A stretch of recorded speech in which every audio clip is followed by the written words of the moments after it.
नमस्कार विद्यार्थी मित्रांनो, आजच्या चालू घडामोडीच्या भागामध्ये तुम्हा सर्वांचं मनपूर्वक स्वागत. विद्यार्थी मित्रांनो, मी असिस्टंट प्रोफेसर रमेश घोरपडे.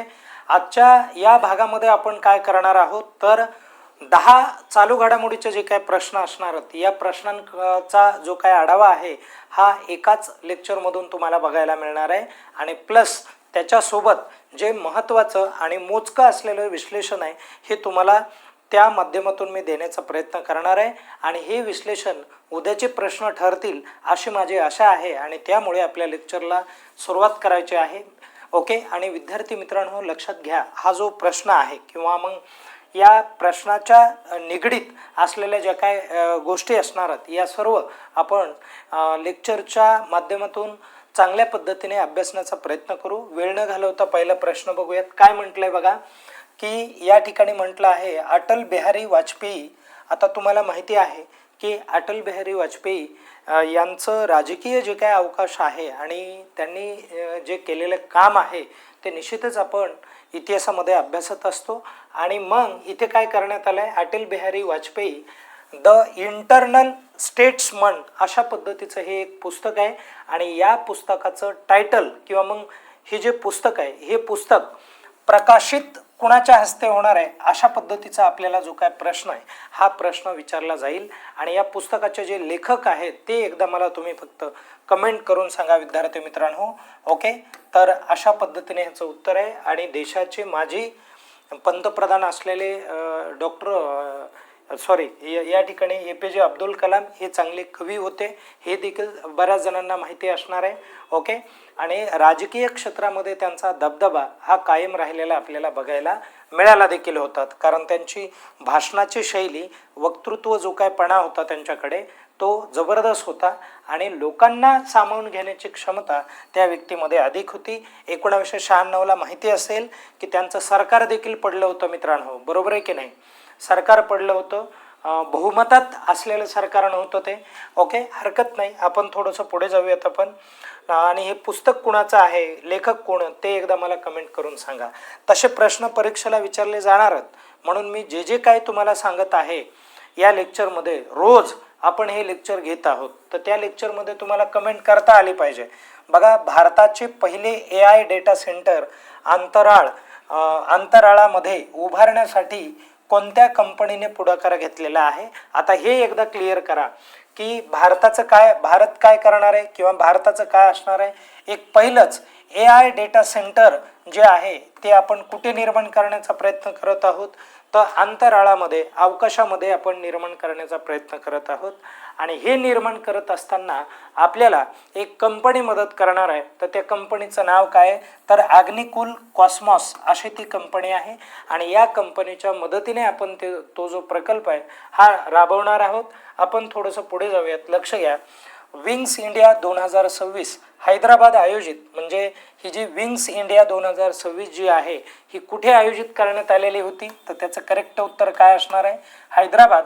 आणि या हैदराबादमध्ये आयोजित केलेल्या कार्यक्रमामध्ये एक बेस्ट एअरपोर्ट नावाचा जो काय पुरस्कार आहे, बघा आपण रोज पुरस्कारावरती एक प्रश्न घेतो, हा पण पुरस्कारावरती.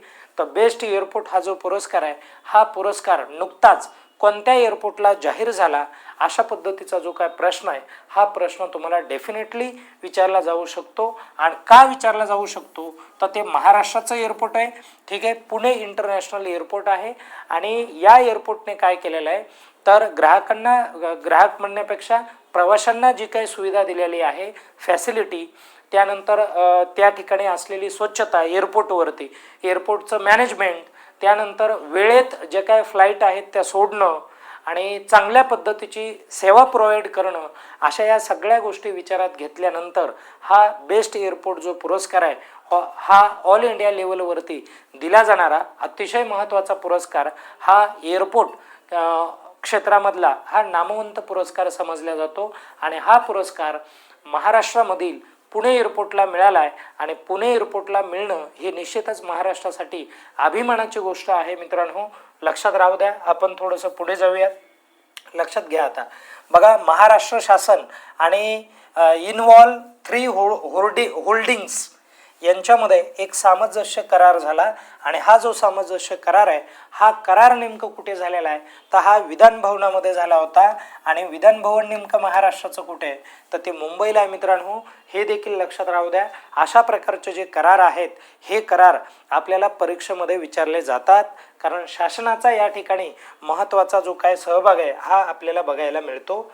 पुढे जाऊयात आपण. राष्ट्रीय आयुष आरोग्य मेळावा जो आहे तो जो 2026ला म्हणजे भरवण्यात आला आणि 2026ला नेमकं कुठे भरवण्यात आला हा विद्यार्थी मित्रांनो एक 2 दिवसापासूनच हा प्रकार चालू आहे.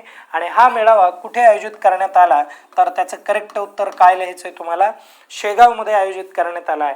म्हणजे ही महाराष्ट्राची न्यूज आहे आणि मी 1000 वेळेस तुम्हाला सांगतोय की महाराष्ट्राच्या ज्या काय न्यूज आहेत, जे काय प्रश्न आहेत हे प्रश्न डायरेक्ट मुखपाठ असले पाहिजे, तुम्हाला लक्षातच असलं पाहिजे.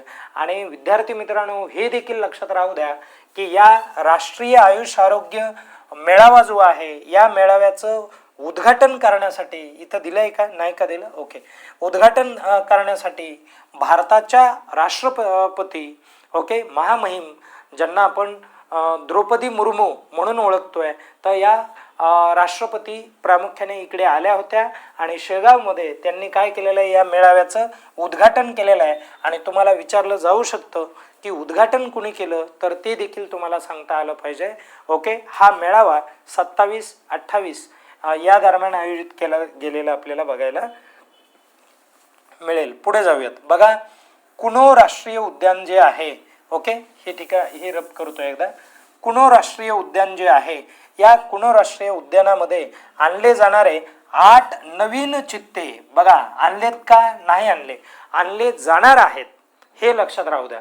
आणि आणले जाणारे 8 नवीन चित्ते कोणत्या देशातून आणले जाणार आहेत किंवा कोणत्या देशातून आपण मागवणार आहोत तर त्याचं करेक्ट उत्तर काय आहे, बोत्सवाना असा तो देश आहे. आणि आता कमेंट झाली पाहिजे तुमची की बोत्सवाना हा जो देश आहे तो नेमकं कुठे आहे म्हणून. ओके, लक्षात राहू द्या.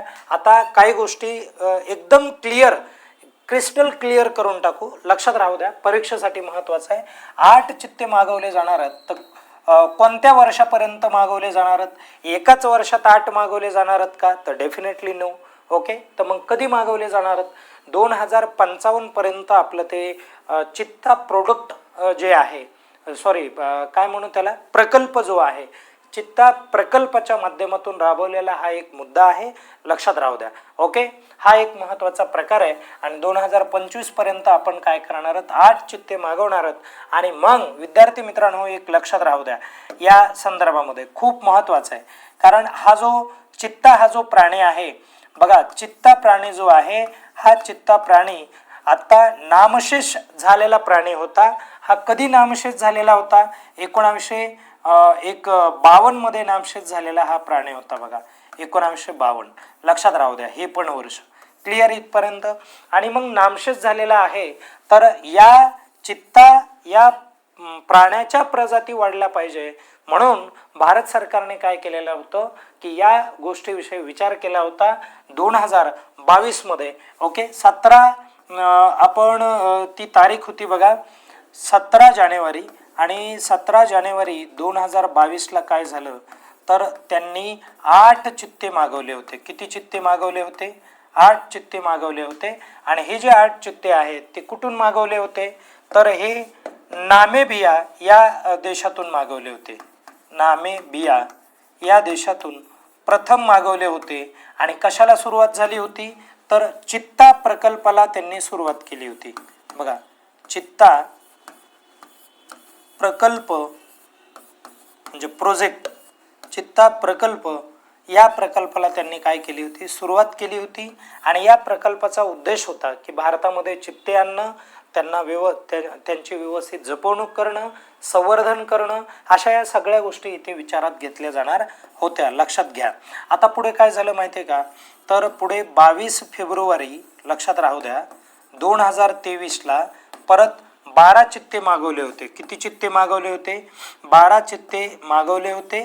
आणि हे जे 12 चित्ते आहेत ते नेमकं कुठून मागवले होते तर हे दक्षिण आफ्रिकेवरून मागवले होते. दक्षिण आफ्रिका या देशातून काय केले होते, मागवले होते, हा देखील एक महत्त्वाचा मुद्दा आहे. ओके, आता पुढे जाऊयात आपण. मग काय झालं माहिती आहे का, की हे 12 आणि हे 8 म्हणजे 20 चित्ते भारतामध्ये प्रामुख्याने मागवण्यात आले होते.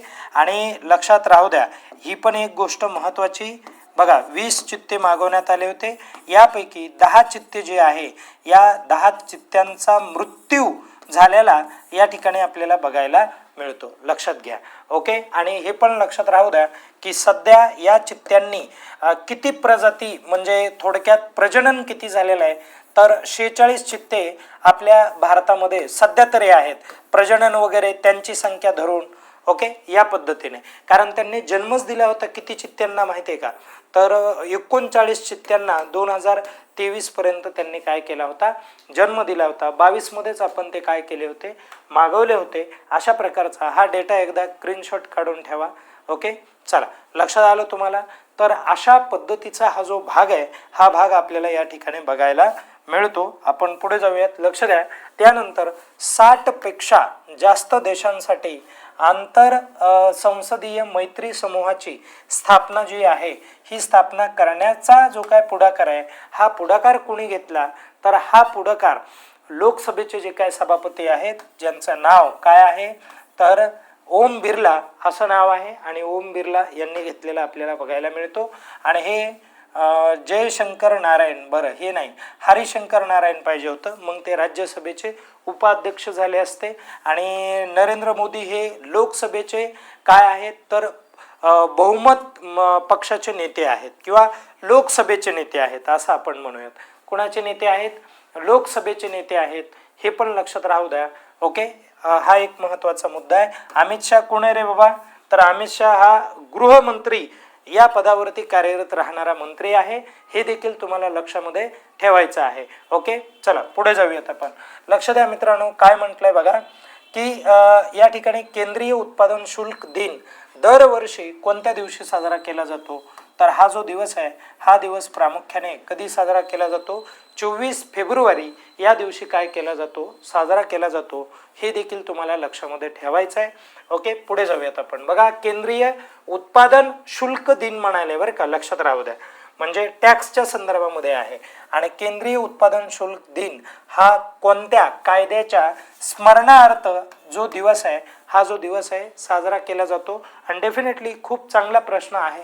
सेंट्रल एक्साईज म्हणजे सेंट्रलचा जो काय टॅक्स आहे अँड सॉल्ट ॲक्ट 1944 या कायद्यानुसार हा जो दिवस आहे, हा दिवस काय केला जातो, साजरा केला जातो. एक लास्ट क्वेश्चन आपण बघूयात. जागतिक मुद्रण दिन जो आहे तो केव्हा साजरा केला जातोय, तर डेफिनेटली हा कधी साजरा केला जातोय, तर हा 24 फेब्रुवारी या तारखेला साजरा केला जातो. अशा प्रकारे हे जे प्रश्न आहेत, हे प्रश्न या ठिकाणी आपल्याला बघायला मिळतात. सर्वांनी या प्रश्नांचा चांगला अभ्यास करायचा आणि एकदम म्हणजे बारकाईने मायक्रो नोट्स तुमच्याकडे असणं महत्त्वाचं आहे प्रश्नाच्या, कारण तुम्हाला परीक्षेच्या कालावधी अगोदर ओके, परीक्षेच्या दरम्यान तुम्हाला मल्टिपल त्याची रिव्हिजन करता आली पाहिजे. या ठिकाणी आपण थांबूया. धन्यवाद.